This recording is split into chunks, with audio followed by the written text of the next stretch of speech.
Hello दोस्तों, आज अपन एक महत्वपूर्ण टॉपिक जिसका नाम है ब्लड रुधिर के बारे में स्टार्ट करेंगे क्लास। रुधिर क्या है? सबसे पहले रुधिर एक तरल संयोजी ऊतक है। तरल संयोजी ऊतक जिसको बोलते हैं liquid connecting tissue. Blood is a liquid connecting tissue. तो क्या करता है, हमारे शरीर के विभिन्न अंगों को जोड़ने का काम करता है, कनेक्ट करने का काम करता है। इसके बाद यदि इसके अपन पीएच की मान करते हैं, यदि पीएच मान कितना होगा तो ब्लड का होता है पीएच मान 7.4, यानी कि होता है हल्का सारी। इसको अपन बोलते हैं स्लाइटली, क्या जगह आपके पास स्लाइटली बन जाएगा, आपके पास बेसिक नेचर का होता है, स्लाइटली बेसिक नेचर का होता है इसका पीएच मान। यदि इसके अपन वॉल्यूम की बातें करते हैं, क्या कहते हैं इसके अपन वॉल्यूम की बातें करते हैं, तो इसका एक हेल्थी पर्सन में, स्वस्थ मनुष्य में इसकी अमाउंट होती है लगभग 5.5 लीटर। हेल्थी मनुष्य का मतलब जिसका वजन लगभग कितना हो, 70 किलो, किसी बीमारी से मुक्त हो जाएगा हेल्थी पर्सन, ये बन जाएगा। इसके बाद एक और चीज़ नोट करने वाली यह है कि विश्व रक्तदान दिवस कब मनाते हैं? विश्व रक्तदान दिवस कब मनाते हैं? तो देखो, रक्तदान करने के लिए जुनून होना जरूरी है। जुनून होगा तभी आप रक्तदान कर दोगे। तो यह जुनून का मतलब हो जाएगा जून। और कब दोगे आप? 14 जून को। कब दोगे? 14 जून को देते हैं विश्व रक्तदान दिवस। इसी प्रकार से एक और होता है विश्व अंगदान दिवस, इसको बोलेंगे world organ donation day. World blood donation day कब मनाते हैं? 14 जून को। और वर्ल्ड ऑर्गन डोनेशन डे मनाते हैं 13 अगस्त को। कब मनाते हैं? 13 अगस्त को क्या मनाते हैं अपन? विश्व अंगदान दिवस मनाते हैं। ये तो कुछ हो गई इसके बारे में बेसिक जानकारी। एक और चीज़ नोट करने वाली यह है कि रक्त का अध्ययन करते हैं, विज्ञान के जिस पार्ट में करते हैं रक्त का अध्ययन, स्टडी ऑफ ब्लड। तो स्टडी ऑफ ब्लड किस में अपन करते हैं? स्टडी ऑफ ब्लड करते हैं हीमेटोलॉजी के अंदर। किस में करते हैं? हीमेटोलॉजी। यहाँ पे क्या कहते हैं? रक्त का अध्ययन करते हैं। हीमेटोलॉजी में क्या होता है? ब्लड का अध्ययन करते हैं। ये तो कुछ होगी अपन के पास बेसिक जानकारी। अब इसके बाद देखते हैं अपन इसके रुधिर के भाग देखते हैं। रुधिर को 2 भाग के अंदर बांटा गया है। एक तो होता है प्लाज्मा, एक तो क्या होता है आपके पास प्लाज्मा बनेगा ब्लड के अंदर, और दूसरा आपके बनता है ब्लड कार्पुल्स। पहला कौन सा आपके बन जाएगा? प्लाज्मा। सेकंड बन जाएगा, इसको बोलते हैं ब्लड कार्पुल्स। प्लाज्मा की अमाउंट अगर होती है ओवरऑल जितना भी आता है आपके ब्लड, उसमें से लगभग अप्रोक्सीमेटली 55% आपके आता है प्लाज्मा, और रेस्ट 45% आपके हो जाएगा ब्लड कार्पल्स, जिसको बोलते हैं रुधिर कणिकाएं। क्या बोलते हैं अपन? रुधिर कणिकाएं कहते हैं। रुधिर कणिकाएं कहते हैं। अगर अपन यदि रुधिर कणिकाओं की बातें करते हैं तो ये 3 होती हैं। कितनी होती है? 3। नंबर 1 इसको बोलते हैं RBC, इसको बोलते हैं रेड ब्लड कार्पुल्स, लाल रुधिर कणिकाएं इसको बोलते हैं। इसका एक और नाम है, इसको बोलते हैं इरिथ्रोसाइट्स। क्या बोलते हैं इसको अपन? इरिथ्रोसाइट्स भी बोलते हैं। इरिथ्रोसाइट्स, हिंदी में भी इसको इरिथ्रोसाइट ही कहते हैं, इरिथ्रोसाइट्स। दूसरी आपके बनती है जिसका नाम है WBC। WBC को बोलते हैं श्वेत रुधिर कणिकाएं, लाल रुधिर कणिकाएं, श्वेत रुधिर कणिकाएं। इसको अपन बोलेंगे वाइट ब्लड कार्पुल्स। क्या बोलेंगे इसको अपन? White blood कार्पुल्स। ठीक है। इसको एक और नाम इसको बोलते हैं, इसको बोलते हैं अपन ल्यूकोसाइट्स। क्या बोलते हैं इसको अपन? ल्यूकोसाइट्स बोलते हैं इसको। ल्यूकोसाइट्स होती है। इसका रंग कैसा होता है? रंगहीन या श्वेत रंग का होता है। तीसरी बनती है, इसको बोलते हैं अपन प्लेटलेट्स। क्या होती है तीसरा अपन के? प्लेटलेट्स। प्लेटलेट्स, या इसको बोलते हैं थ्रोम्बोसाइट्स। क्या बोलते हैं इसको अपन? थ्रोम्बोसाइट्स कहते हैं। ये आपको हो जाएगा थ्रोम्बोसाइट्स, ये बनेगा। अगर अपन प्लाज्मा की बातें करते हैं, प्लाज्मा में कौन कौन से मुख्य अवयव हो जाएंगे, तो प्लाज्मा को पुनः दो प्रकार से बांटा गया है। एक तो आपके बन जाएगा प्लाज्मा के अंदर आती है जल, जल की मात्रा होती है लगभग 92%, कितनी होती है 92%, और रेस्ट इसमें आ जाएंगे अन्य पदार्थ। अन्य पदार्थ इसमें क्या क्या आते हैं अन्य पदार्थ के अंदर, तो एक तो आपके बन जाएगा जैसे कि यूरिया, क्या बन जाएगा, यूरिया बन जाएगा, यूरिक अम्ल बन जाएगा, यूरिया, यूरिक अम्ल, गैसें जैसे कि CO2 हो जाएगी, ऑक्सीजन बन जाएगी। इसके अलावा और भी अपन देखते हैं तो विभिन्न प्रकार के एंजाइम होंगे, एंजाइम भी इसके अंदर पाए जाएंगे। और जैसे कि आप बोलोगे तो ग्लूकोज, क्या हो जाएगा आपके पास, ग्लूकोज बन जाएगा। इसके अलावा और अगर अपन बातें करते हैं तो इसमें आपके बन जाएगा जैसे कि आपके एंजाइम ग्लूकोज है, और अपन बोलेंगे प्रतिस्कंदन कारक, प्रतिस्कंदन कारक, इसको बोलते हैं एंटीकोगुलेंट, एंटीकोगुलेंट। और एंटीकोगुलेंट के रूप में हमारे शरीर में क्या होता है, इसका नाम होता है हिपेरिन। क्या होता है इसका नाम, हिपेरिन होता है। हिपेरिन हमारे शरीर में अगर नहीं होगा तो क्या होगा, रक्त का थक्का जम जाएगा, पूरा शरीर के अंदर रक्त जम जाएगा। उसको रोकने में काम किसका होता है, हिपेरिन का। और यही क्या होता है, हिपेरिन जब जॉक अपन को काटती है क्या करती है, हमारे शरीर के ऊपर हिपेरिन का स्राव करती है, जिससे ब्लड क्या होता है, रुकता नहीं है, लगातार बाहर निकलता है और अपना भोजन प्राप्त करती है हिपेरिन। तो हिपेरिन क्या है, एंटी स्कंदन कारक। और इसके अलावा स्कंदन कारक भी होते हैं, जिससे क्या होता है, रुधिर का थक्का, जब रुधिर बाहर आएगा तो कट लगेगा, तब रुधिर को थक्के जमाने के लिए स्कंदन कारक भी होते हैं। एक जैसे कि नाम आपने सुना होगा सीरम, क्या होता है सीरम, इस बार आपने कोविड के अंदर खूब नाम सुना होगा सीरम क्या होता है। तो सीरम होता है कि जब प्लाज्मा में से, जब क्या होता है, प्लाज्मा में से फाइब्रिनोजन को बाहर निकाल दे, किसको, प्लाज्मा में से फाइब्रिनोजन को बाहर निकाल देते हैं तो पीछे जो रहता है उसको बोलते हैं सीरम। जब प्लाज्मा में से फाइब्रिनोजन को बाहर निकालते हैं तो पीछे क्या रहता है आपके पास, सीरम, सीरम रहता है। ठीक, इसके अलावा और क्या क्या अपन के रहते हैं, तो और अपन क्या आ जाएगी, जैसे कि एंटीबॉडी आ जाएगी, विभिन्न प्रकार की एंटीबॉडी, ये भी क्या होती है, हमारे अंदर होती है। और जैसे कि आ जाएगा आपके पास हार्मोन, विभिन्न प्रकार के हार्मोन होते हैं, ये भी क्या होते हैं, इस अन्य पदार्थ के अंदर, प्लाज्मा के अंदर घुले हुए रहते हैं। तो ये क्या हो गया आपके पास, प्लाज्मा और रुधिर कणिकाओं के बारे में आपको बेसिक नॉलेज। इसके बाद अपन आगे देखते हैं, वो आपके बन जाएगा, अपन रुधिर कणिकाओं के बारे में एक एक रुधिर कणिकाओं को पढ़ते हैं। सबसे फर्स्ट पढ़ते हैं वो है आपके पास RBC। सबसे पहली कौन सी बन जाएगी रुधिर कणिकाएं, वो बन जाएगी आपके पास RBC। तो सबसे फर्स्ट बन जाएगी आपके पास RBC। RBC की full form red blood carpals, या इसको बोलते हैं इरिथ्रोसाइट्स। इरिथ्रोसाइट्स, इरिथ्रोसाइट्स क्या होता है उसके बारे में पढ़ेंगे। सबसे फर्स्ट इनका आकार, इनका शेप कैसा होता है, इनका शेप होता है द्विअवतल, इसको बोलते हैं अपन बाई कॉनकेव। कैसा होता है, द्विअवतल। आपने एल्पेनलीबे चॉकलेट खाई होगी, उसका शेप देखा होगा, ये बीच में क्या खड्डा होता है, बाकी के बाहर की कैसे उभरी हुई थी, ऐसी होती है, बाई कॉनकेव होती है। और कैसे हो जाएगी, केंद्रक विहीन, केंद्रक विहीन, यानी कि इसके अंदर केंद्रक नहीं पाया जाता है, न्यूक्लियस इसमें होता है एब्सेंस। क्या आ जाएगा, न्यूक्लियस क्या आ जाएगा, इसके अंदर एब्सेंट रहता है। लेकिन यहाँ पे एक बन जाएगा अपवाद, जिसको बोलते हैं एक्सेप्शन। अपवाद क्या है, तो अपवाद इसमें आपके बन जाएगा, एक तो ऊंट आता है, ऊंट, कैमल एवं लामा, ऊंट के समान ही होता है लामा।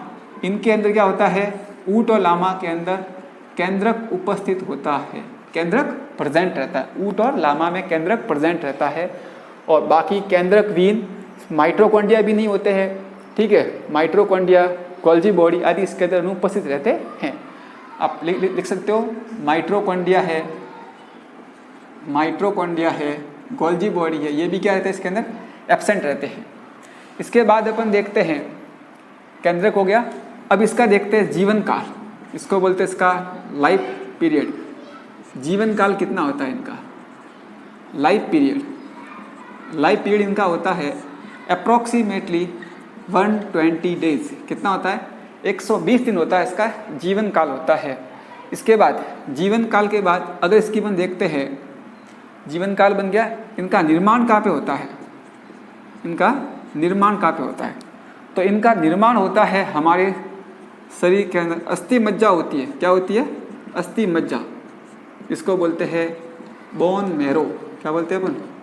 बोन मैरो, अस्थि मज्जा होती है, वहाँ पर इनका निर्माण होता है। इसके बाद यदि इनका मतलब जब 120 दिन पूरे हो जाएंगे तो फिर ये हमारी बॉडी के अंदर नष्ट कहाँ पे होती है? तो इनका मतलब है ना विखंडन कहाँ पे होगा? ये पूर्ण रूप से टूटेगी कहाँ पर? इनका होगा विखंडन। ये होता है प्लिया में। कहाँ होता है? प्लिया। प्लिया को बोलते हैं स्प्लीन। क्या बोलते हैं? स्प्लीन कहते हैं। इसलिए क्या बोलते हैं? स्प्लीन को आरबीसी का कब्रिस्तान कहते हैं। क्या बोलते हैं? आरबीसी का कब्रिस्तान किसको बोलते हैं? प्लिया स्प्लीन को आरबीसी का कब्रिस्तान कहते हैं। इसके बाद एक और ध्यान रखना, इसी आरबीसी के बारे में एक इम्पोर्टेंट चीज़ नोट करने वाली बात यह है, इस स्प्लीन आरबीसी को ही बोलते हैं अपन शरीर का ब्लड बैंक। क्या बोलते हैं इसको अपन? शरीर का ब्लड बैंक किसको बोलते हैं? इस आरबीसी जो प्लिया होती है इसे क्या बोलते हैं अपन? शरीर का ब्लड बैंक। क्या कहते हैं? शरीर का ब्लड बैंक किसको बोलते हैं? स्प्लीन को कहते हैं। इसके बाद अपन देखते हैं, यदि क्या हो, यदि आपके पास आरबीसी की मात्रा में हो जाए कमी। क्या हो जाए? आरबीसी की मात्रा में हो जाए कमी, तो इसे अपन क्या कहेंगे? जब आरबीसी की मात्रा में कमी होती है तो इस अपन रोग को कहेंगे एनीमिया। क्या बोलेंगे अपन? एनीमिया कहते हैं, एनीमिया। और एनीमिया होगा कौन से कंडीशन में आपके एनीमिया होगा? तो एनीमिया हो जाएगा या तो क्या हो जाएगा आपके पास, या तो आपका हो जाए एक्सीडेंट हो जाए, या आपको मलेरिया रोग हो जाए, एक्सीडेंट है, मलेरिया रोग है, या आपके पास विटामिन B9 जिसको बोलते हैं फॉलिक एसिड की कमी हो जाए, या आपके पास विटामिन B12 जिसको बोलते हैं साइनोकोबालामिन इसकी कमी हो जाए। तो इन सब की उपस्थिति में क्या हो जाता है? अपन के पास एनीमिया रोग होता है। क्या होता है अपन को? एनीमिया, जिसमें रुधिर की मात्रा में कमी आती है, आरबीसी की मात्रा में कमी होती है। इसके बाद दूसरा बनता है आरबीसी की मात्रा में वृद्धि। आरबीसी की मात्रा में वृद्धि, वृद्धि को क्या बोलेंगे? कमी को तो बोलते हैं एनीमिया, वृद्धि को बोलेंगे पॉलीसाइथेमिया। क्या बोलेंगे इसको अपन? पॉलीसाइथेमिया। क्या बोलेंगे इसको अपन? पॉलीसाइथेमिया। ये कौन सी कंडीशन में होगा? पॉलीसाइथेमिया कब होगा? जब क्या करेंगे अपन? ऊंचाई की ओर जाओगे। जहाँ पर कब जाओगे आप? ऊंचाई पर। ऊंचाई मतलब आप जैसे कि पहाड़ों पर जाओ। क्या जाओगे? पहाड़ों पर। पहाड़ों पर लोग आपने देखे होंगे ज़्यादा गोरे दिखते हैं आपको, लाल रंग के, एकदम टमाटर के दिखते हैं आपको। ज़्यादा लाल दिखने का कारण क्या है? क्योंकि वहाँ पे क्या होता है? ऑक्सीजन की मात्रा में कमी होती है। इसलिए कहते हैं उस ऑक्सीजन के मात्रा को बढ़ाने का कहते हैं ये लोग ज़्यादा मात्रा में आरबीसी का निर्माण होता है। तो पहाड़ों पर हो जाएगा, या जो अधिक परिश्रम करते हैं, जो क्या कहते हैं हार्डवर्क करते हैं ज़्यादा मात्रा में, उनके अंदर क्या होती है? आरबीसी की मात्रा क्या होती है? वृद्धि होती है। अब इनका अपन देखें मुख्य कार्य क्या होता है, इनका मेन फंक्शन क्या होता है, इनका कार्य, इसको बोलेंगे अपन फंक्शन क्या होता है। तो आरबीसी का मेन कार्य क्या होता है? रुधिर में ऑक्सीजन का परिवहन करना। क्या होता है मेन कार्य इसका? रुधिर में ऑक्सीजन का परिवहन करना, जिसको बोलेंगे अपन transport of oxygen into blood. Transport of oxygen into blood, ये इसका हो जाएगा, इसका मुख्य कार्य हो जाएगा आरबीसी का। इसके बाद आरबीसी का रंग, लाल रंग होने के पीछे रीजन क्या है? लाल रुधिर कणिका आपको लाल दिखे, इसका कारण क्या है? तो आरबीसी के लाल दिखने का कारण होता है इसमें पाया जाने वाला हीमोग्लोबिन वर्णक। क्या हो जाएगा? हीमोग्लोबिन वर्णक। तो हीमोग्लोबिन वर्णक के कारण, due to presence of haemoglobin pigment, blood is in a red colour. Haemoglobin वर्णक के कारण रुधिर कैसा होता है? ब्लड का रंग कैसा होता है? ब्लड बोलो, आरबीसी बोलो, इसका रंग कैसा होता है? लाल रंग का होता है। कैसा होता है? रेड कलर का होता है, लाल होता है। अब ये हीमोग्लोबिन है क्या? हीमोग्लोबिन आपके पास एक तो बना हुआ है हीम। हीम का मतलब होता है आपके पास लोह युक्त। क्या होता है इसका मतलब? लोह युक्त, यानी कि इसमें क्या आ जाएगा? लोहा। कई जनों को यार ये याद नहीं होता कि सर हीमोग्लोबिन में कौन सा आपके पदार्थ होता है। तो मारवाड़ी भाषा में इसको रक्त को बोलते हैं लोई। तो लोई, इसको लोई से जगह लोह, तो लोह धातु आ जाएगी। क्या आ जाएगी इसके अंदर? लोह, या इसका होता है सिंबल Fe, या इसको अपन आयरन भी कहते हैं। क्या बोलते हैं? आयरन। और दूसरा आपके हो जाएगा ग्लोबिन नामक प्रोटीन होता है। क्या होता है इसके अंदर? ग्लोबिन प्रोटीन मात्रा, ग्लोबिन नामक प्रोटीन पाया जाता है। ठीक है, इसके अलावा और क्या आता है इसमें इंपॉर्टेंट? हीमोग्लोबिन, इसकी मात्रा पूछते हैं। एक स्वस्थ मनुष्य में इसकी मात्रा कितनी होनी चाहिए? तो 13 से 17 मिलीग्राम पर डीएल। यहाँ पर डीएल का मतलब कितना आ जाएगा? लगभग 1000 ml से कितना आ जाएगा? 1000 ml मतलब क्या जाएगा? ये 1000 नहीं, सॉरी 100 ml का एक डीएल हो जाएगा। कितनी मात्रा होनी चाहिए? 13 से 17 मिलीग्राम। कितनी? 13 से 17 मिलीग्राम इसमें मात्रा होनी चाहिए। जब इसकी कम होती है तो क्या बोलते हैं अपन? डॉक्टर अपन को आयरन की गोलियां वगैरह रेफ़र करते हैं, या आपको बोलते हैं कि एप्पल ज़्यादा मात्रा में खाना चाहिए, जिससे क्या होता है? लोहे की मात्रा में कमी को पूर्ण किया जा सकता है। तो ये आपके बन जाएगा आरबीसी के बारे में। अब इसके बाद अगला अपन देखते हैं डब्ल्यूबीसी। क्या देखते हैं अपन? डब्ल्यूबीसी। डब्ल्यूबीसी का पूरा नाम होता है वाइट ब्लड कार्पुल्स। इसको बोलते हैं अपन श्वेत रुधिर कणिका। वाइट ब्लड कार्पुल्स, श्वेत रुधिर कणिका, इसको ल्यूकोसाइट्स भी कहते हैं। यदि इनके अपन आकार की बातें करें, शेप की, तो इसका आकार निश्चित नहीं होता है। आकार कैसा होता है? अनिश्चित, अनसर्टेन शेप। आकार निश्चित नहीं होता है। यदि इनके अपन जीवन काल की बातें करते हैं, क्या करते हैं इसके अपन? जीवन काल की, तो होता है 4 से 10 दिन। कितना होता है इनका जीवन काल? 4 से 10 दिन तक जिंदा रहते हैं। ठीक है, और कैसे हो जाएगी? कलरलेस, क्योंकि अपन कह रहे हैं श्वेत है यानी कि रंगहीन हो जाएगी ऑलमोस्ट। कैसी होती है? कलरलेस होती है। कैसे हो जाएगी? कलरलेस बनती है। इसके बाद आता है इसमें केंद्रक। क्या होते हैं केंद्रक? केंद्रक की संख्या 1 या 1 से अधिक हो सकती है। इसमें क्या हो सकती है? केंद्रक की संख्या 1 भी हो सकती है और ग्रेटर देन 1 हो सकती है, 1 और मोर देन 1 हो सकती है। 1 या 1 से अधिक हो जाती है, इसमें न्यूक्लियस के नंबर होते हैं। इसके बाद अपन देखेंगे तो वापस डब्ल्यूबीसी को भी 2 प्रकार से बांटा गया है। एक तो आपकी बनती है कणिकीय डब्ल्यूबीसी। क्या हो जाएगा आपके पास? कणिकीय, इसको बोलते हैं अकणिकीय। पहला हो जाएगा, इसको बोलते हैं अग्रेनुलोसाइट्स, अग्रेनुलोसाइट्स। दूसरा आपके बन जाएगा कणिकीय डब्ल्यूबीसी, इसको बोलेंगे अपन ग्रेनुलोसाइट्स कहेंगे।